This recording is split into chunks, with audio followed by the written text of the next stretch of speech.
Happy palm Sunday और मेरी तरफ से आप सबको खजूरों का इतवार मुबारक हो। मेरा नाम राहील मजीद है और आज हम बात करेंगे कि मसीही लोग ईस्टर से एक हफ्ता पहले खजूरों का इतवार क्यों मनाते हैं। बहुत सारे मुस्लिम बहन भाई और गैर मसीही लोग ये जानने की कोशिश करते हैं कि ये क्या बात है कि मसीही लोग ईस्टर से एक हफ्ता पहले खजूरों की टहनियां लेकर और पत्तों को लेकर सड़कों के ऊपर निकल आते हैं, गिरजाघरों के अंदर जाते हैं और झूमते हैं, गाते हैं और होशाना होशाना के नारे लगाते हैं। ये ऐसा क्यों करते हैं? आज हम लोग बड़ी डिटेल के साथ और छोटी सी वीडियो के अंदर ये जानेंगे कि मसीही लोग ऐसा क्यों मनाते हैं। और बहुत सारे मसीही लोग जो चर्चों में भी जाते हैं मगर उनको भी शायद ये ना पता हो जो डिटेल्स मैं आज आपके सामने पेश करने को हूं। तो आइए बाइबल मुकद्दस के अंदर देखते हैं कि कलाम मुकद्दस के अंदर इसके बारे में क्या तफसीलात हमें बताई गई हैं। मत्ती की अंजील उसका 21 बाब और उसकी 1 से 3 आयत में यूं लिखा हुआ है कि जब खुदावंद यीशु मसीह यरूशलेम के करीब कोहे ज़ैतून के पहाड़ों के पास गए तो खुदावंद यीशु मसीह ने अपने शागिर्दों को कहा कि उस गांव में जाओ और वहां पे एक गधी और उसका बच्चा बंधा हुआ है, और अगर उसका मालिक पूछे कि आपको क्या काम है तो आप बताना कि उस्ताद और खुदावंद को इसकी जरूरत है। दोस्तों, ये आयत जो है ये कोई सादा आयत नहीं है। इसके अंदर बिब्लिकली और हिस्टोरिकली बहुत ज्यादा तफसील मौजूद है कि खुदावंद यीशु मसीह ने अपने शागिर्दों को क्यों भेजा और क्यों कहा कि उस गांव में जाओ और किसी शख्स से या उसके मालिक से ये कहो कि खुदावंद को, उस्ताद को इसकी जरूरत है। दोस्तों, यरूशलेम के अंदर एक ट्रेडिशन था जिसे अंगारिया कहते हैं। खुदावंद यीशु मसीह वो प्रैक्टिस कर रहे थे क्योंकि यरूशलेम के अंदर किसी हुक्मरान को या पॉलिटिकल फिगर को या किसी मजहबी रहनुमा को कोई चीज लोगों से चाहिए होती थी तो वो सिर्फ यही हुक्म करते थे कि हमें लोगों से रोजमर्रा की अशिया में से ये चीजें चाहिए, तो लोग उस चीज को दे दिया करते थे। तो खुदावंद यीशु मसीह यहाँ पे अंगारिया की जो प्रैक्टिस है वो प्रैक्टिस कर रहे हैं जो कि जूइश ट्रेडिशन के अंदर और यरूशलेम के अंदर लोग प्रैक्टिस किया करते थे। क्योंकि खुदावंद यीशु मसीह सिर्फ एक प्रीचर या कोई मिरेकल वर्कर ही नहीं थे बल्कि वो यहूदियों के बादशाह भी थे। दोस्तों, अब सोचने की बात यह है कि ये यहूदियों का बादशाह जिसे यीशु मसीह हम कहते हैं, इसको आखिर गधी के बच्चे की ही क्यों जरूरत पड़ी? क्योंकि खुदावंद यीशु मसीह जो थे वो कोई घोड़े का भी इस्तेमाल कर सकते थे, ऊंट का भी इस्तेमाल कर सकते थे या हाथी का भी इस्तेमाल कर सकते थे। उन्हें गधी के बच्चे पे ही क्यों सवार होना था? दोस्तों, आइए बाइबल में से, पुराने अहदनामा में से देखते हैं कि मत्ती की अंजील उसके 21 बाब में जो हमने पढ़ा उसका कनेक्शन जकरिया की किताब उसका 9वां बाब और उसकी 9वीं आयत में हमें मिलता है। ए बिनते सेहून, तू नहायत शादमान हो, ए दुख्तरे यरूशलेम खूब ललकार, क्योंकि देख तेरा बादशाह तेरे पास आता है। वो सादक है और निजात उसके हाथ में है।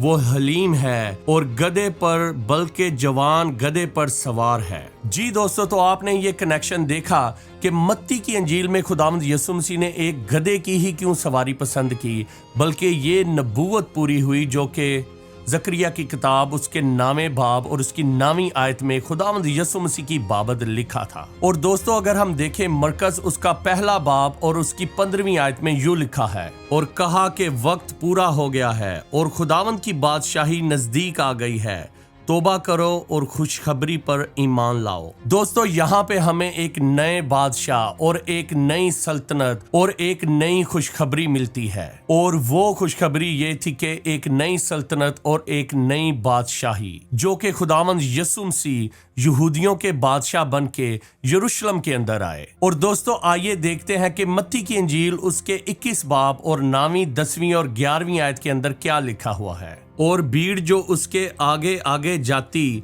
और पीछे पीछे चली आती थी, पुकार पुकार कर कहती थी, इब्ने दाऊद को होशाना, मुबारक है वो जो खुदावंद के नाम पर आता है, आल में बाला पर होशाना।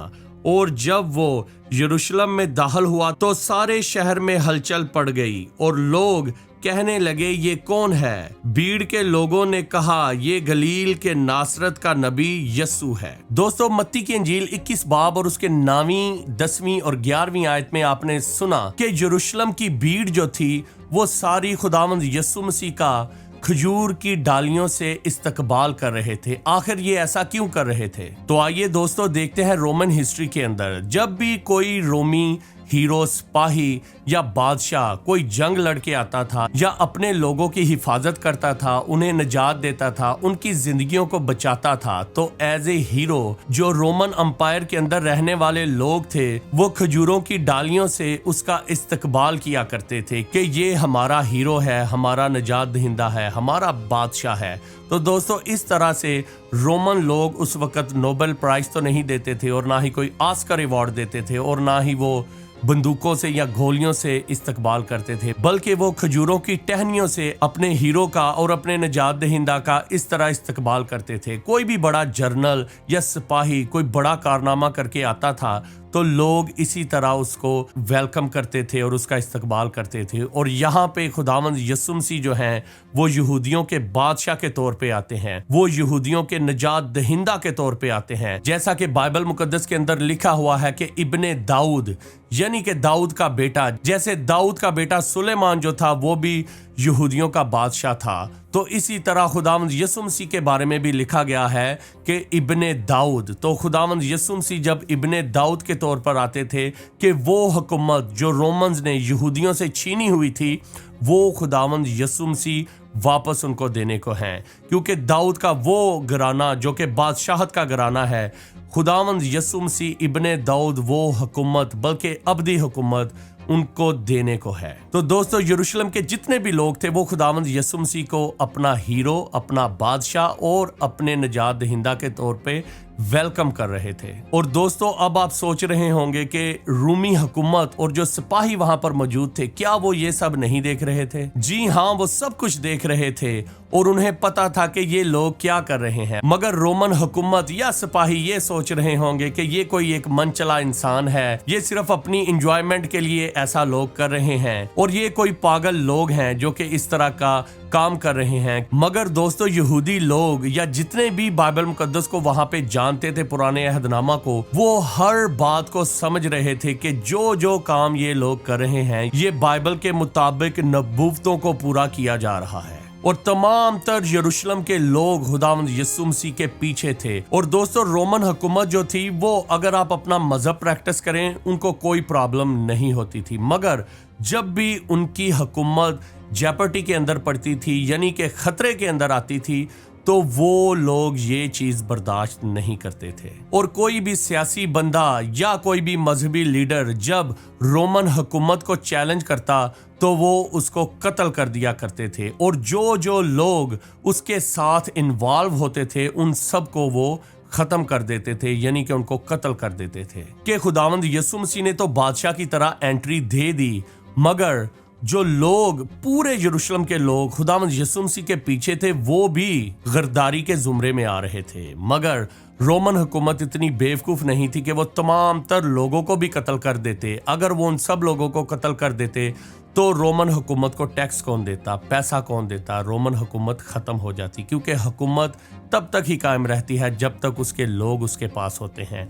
मगर यरूशलेम के सारे लोग जो थे वो खुदावंद यीशु मसीह का इस्तकबाल कर रहे थे और होशाना होशाना के नारे लगा रहे थे। मगर रोमन हुकूमत और जितने भी वहाँ पे मजहबी स्कॉलर थे उन्होंने क्या सोचा कि बजाय इसके कि हम लोगों को कत्ल करें, हम खुदावंद यीशु मसीह को ही कत्ल कर देते हैं, क्योंकि यही अपने आप को यहूदियों का बादशाह कहता है और लोग उसको बादशाह मानते हैं, तो आइए इसको कत्ल कर देते हैं। और यही वजह थी जो खुदावंद यीशु मसीह के सलीब पर चढ़ने की सबसे बड़ी वजह बनी। और दोस्तों इसीलिए हम लोग पाम संडे मनाते हैं, क्योंकि हमारा निजात दहिंदा, हमें गुनाहों से छुटकारा दिलाने वाला हमारा बादशाह खुदावंद यीशु मसीह आज के दिन बादशाह की तरह यरूशलेम के अंदर आया और यरूशलेम के लोगों ने खुदावंद यीशु मसीह का बादशाह की तरह, हीरो की तरह, खुदावंद की तरह इस्तकबाल किया। तो उम्मीद करता हूं दोस्तों कि आप मेरी इस वीडियो से ये जान चुके होंगे कि मसीही लोग पाम संडे क्यों मनाते हैं और बाइबल मुकद्दस इसके बारे में क्या कहती है। और अगर आप इस तरह की मजीद वीडियोस देखना चाहते हैं तो मेरी इस वीडियो को लाइक कीजिए, शेयर कीजिए और मेरे इस चैनल को सब्सक्राइब करना ना भूलिएगा। मिलते हैं नेक्स्ट टाइम।